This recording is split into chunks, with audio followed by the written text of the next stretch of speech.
Hi everyone. The pro-life movement is in the United States is a powerful network of organizations, activism, and religious groups that advocate for the protection of human life from the moment of conception. Their central mission is to restrict urban abortion nationwide based on the belief that every unborn child has an inherent right to life. Rooted in both moral and religious values, the movement gained significant momentum after the Roe v. Wade decision in 1973, which legalized abortion across the country. Since then, pro-life groups such as the National Right to Life Committee and Susan B. Anthony Pro-Life American have become key political actors, mobilizing millions of supporters, funding campaigns, and influencing legislation through lobbying and advocacy. Today, the pro-life movement continues to shape the national debate on reproductive rights, working closely with lawmakers, mostly within the Republican Party, to pass restrictive abortion laws at both state and federal levels. Its influence has been especially evident after the 2022 Dobbs v. Jackson ruling, which overturned Roe v. Wade and returned the power to regulate abortion to individual states. Now, in this section, I'll be talking about specifically how the money flows into Congress in the pro-life movement in the USA. Now, let's start with the big picture. According to OpenSecrets.org, which tracks campaign finance in the US, organizations related to anti-abortion or pro-life policy donated around $1.2 million during 2023 to 2024 election cycle. That might not sound like much, compared to industries like tech or defense, but in abortion debate, it's a lot of influence, specifically because it's really concentrated in a few hands. Now, most of this money comes from one main organization. It's Susan B. Anthony Pro-Life America. Now, they are one of the most powerful political players in the anti-abortion movement. Now, according to Open Secrets, these organizations alone contributed about $475,000 around this cycle, and here's the interesting part: out of that total, only $5,000 went to the Democrats. The rest, it was $456,000 went to the Republicans. So when we talk about the pro-life movement financially supporting the Congress, we're basically talking about money that goes entirely to the Republican Party. And that tells us a lot about how polarized this issue is, and even in the realm of campaign funding. Now, who actually receives that money? Open Secrets lists the top recipients under the abortion policy anti-abortion category from the most recent cycle. Now, the two politicians who received the most funding are, first, Tim Sheehy, a Republican from Montana, who received around $114,700. And second is Maria Flores, a Republican from Texas, who received approximately $55,000. Now, these two names are important because they represent what the movement invests in. Candidates who will strongly defend anti-abortion policies in Congress and on the campaign trail. Now, both have very public and very consistent pro-life stances, and their financial backing aligns perfectly with those beliefs. Now, let's take a closer look to each one of them. Now, Tim Sheehy is a Senate candidate from Montana who openly identifies as a proudly pro-life member. And during his campaign, he criticized a state ballot initiative that aimed to protect abortion rights, calling it a plan to legalize abortion completely. Now, he also stated that young women who support abortion rights have been indoctrinated by what he sees as a liberal agenda. His policy stance allows abortion only in extremely limited cases. Cases like rape, incest, or when the mother's life is in danger. Now, this is much in line with the goals of the pro-life movement. Now, when it comes to Mayra Flores, she's from Texas and she shares a very similar position.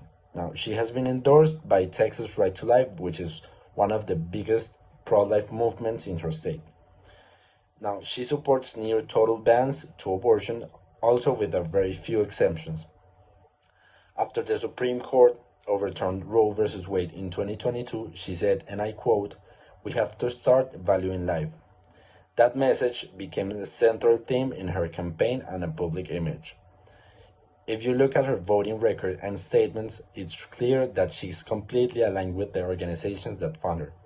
So in both cases, Sheehy and Flores, we see that same pattern: financial support from pro-life groups and political behavior that directly supports those groups' goals. Now, it's a textbook example of how money and ideology work hand in hand in American politics. Now, what does all this mean? Basically, the pro-life movement uses its financial resources strategically. Instead of spreading donation across both parties, they concentrate funding on candidates who are guaranteed to defend their cause. Those candidates, once elected, promote legislation that restricts or eliminate access to abortion services, or they support judges and policies that move in that direction. So these donations just don't express moral support, they shape policy. Money means visibility, access, and influence in Washington. Now, when organizations like Susan B. Anthony, Pro-Life America, donate hundreds of thousands of dollars, they're not just betting on one person, they're investing in a political outcome. And that's exactly what's happening with people like Tim Sheehy and Mayra Flores. They receive funding, they get elected with that support, and they use their platforms to push laws that limit abortion rights. Now, the relationship is very clear. So, to sum up, we know that this movement in election campaigns such as, 2023, 2024, donated over $1.2 million to Congress. And almost all of that money went to the Republicans. The top recipients were Tim Sheehy and Mayra Flores, as I said. In short, this issue is not just moral or religious, it's deeply political and financial. The pro-life movement doesn't just influence hearts and minds, it funds campaigns, shapes debates, and ultimately affects laws that govern people's lives. Now, let's talk about the lobbying strategies used by the pro-life movement. That is the group that fights against the abortion rights in the United States. Lobbying basically means trying to influence the public opinion to support a certain cause. The pro-life movement has different types of lobbying, for example, direct, grassroots, or even digital lobbying. So now I'm going to explain you guys the options lobbying has and some examples of them. First, direct lobbying. This is when organizations meet with lawmakers. Groups like, for example, Americans United for Life are really active here. They basically write and promote legislation models that states can easily adopt. An example of this is the Texas HB2 law in 2013. It was basically based on one of these models. Second, grassroots lobbying. This means basically mobilizing citizens to pressure their representatives. The best known example is the March for Life. It's a really huge rally that happens every year in Washington. Thousands of people attend. They meet with lawmakers and use the event to spread awareness. It's basically like a protest and education and outreach movement. Third, digital lobbying. The movement invests in social media and online ads. SBA Pro-Life America runs big TV shows and digital campaigns, especially during major court cases. The main goal is to influence people and keep abortion at the center of the public opinion and the political agenda. Overall, the pro-life movement uses a mix of strategies: direct lobbying to influence lawmakers, grassroots to show public support, digital lobbying to spread and send messages, and even legal action to shape policy through the courts.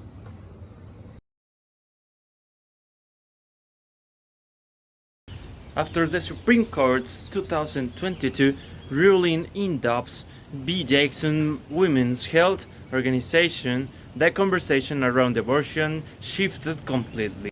It was no longer a federal issue. Now each state has the power to decide its own laws, and that opened the door to a wave of new legislation, debates, and decisions that define the most important legislative outcomes of all pro-life movement recent years. On one hand, it's important to recognize that the pro-life movement has achieved several significant victories. More than a dozen states, mostly in the South and the Middle, passed near total abortion bans. Some with very limited exceptions. Behind many of these laws is the focused work of pro-life organizations like Susan B. Anthony, Americans Unite Life, and other ones.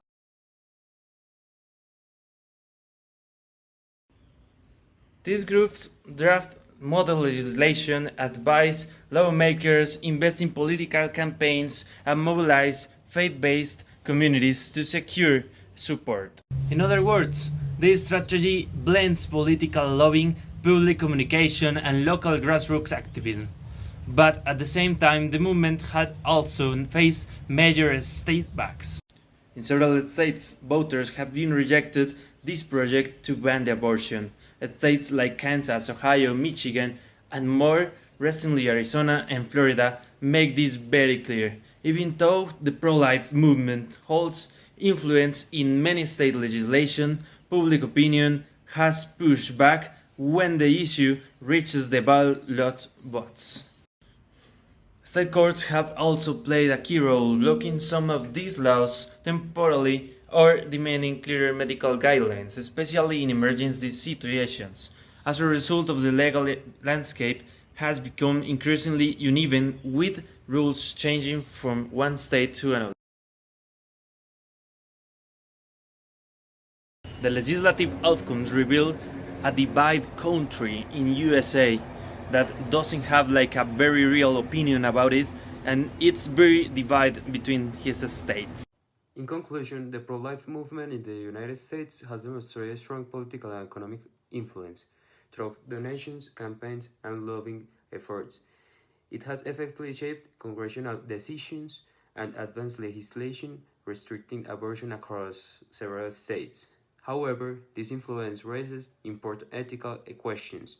On one hand, the movement promotes the defense of human life as our core moral value. On the other, it limits women's rights to make decisions about their own bodies and expose how many an ideology can shape political outcomes. And finally, the ongoing challenge lies in ensuring transparency in political financing and finding a fair balance between religious values, human rights, and individual freedom within the national debate on abortion.